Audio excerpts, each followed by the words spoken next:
It's so exciting. 10 TV News This Morning continues now.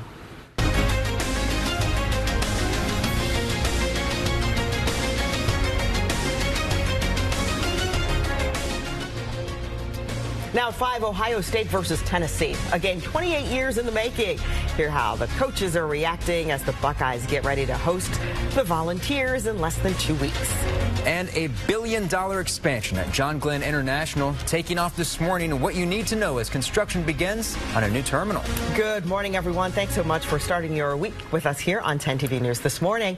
I'm Tracy Townsend. And I'm Jay Plyburn. Happy Monday to you. We begin with a check of the weather. Meteorologist Erica Collura. And for Dylan this morning, it is a very wet start to the work week. It is indeed. Good morning to you. We are still tracking some widespread rain across most of the viewing area, but things will start to improve over the next hour or two as this shield of rain continues to move eastward. Take a look at live radar right now. Be prepared for the wet weather and the wet roads this morning. You might want to leave an extra 5 or 10 minutes early if you are headed out before sunrise. The darkness combined with the wet roads and some ponding on the roads, my #1 concern for this morning. But you can see the back edge of this already working its way through London or so. Still have some scattered showers around the Dayton area to come through here later this morning. But again, improvements are expected after sunrise. Big picture here, you can see all that rain moving through the Buckeye State, most of eastern Kentucky and into West Virginia. We'll continue to watch that pull eastward, and we're left with some scattered shower activity toward lunchtime.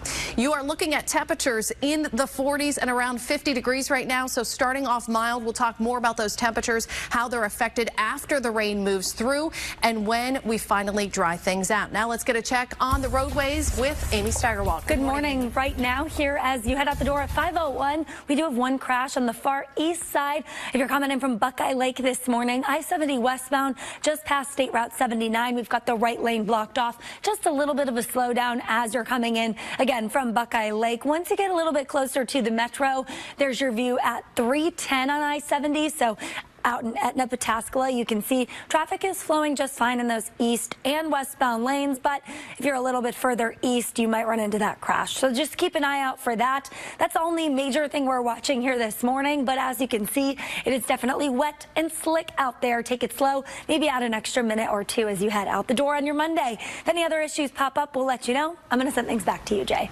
Amy, thank you. Some breaking news to tell you about. Take a look at this video just into our newsroom from a house fire in Grove City. It happened on Edgerton Drive near Harrisburg Pike. The family did make it out okay, telling our photographer at the scene they think the fire started outside. As you can see in the video, the damage is extensive. And in the last hour, we asked the chief at the scene what he thinks sparked the blaze. They are still working to figure that out, though. We'll keep you updated as we learn more.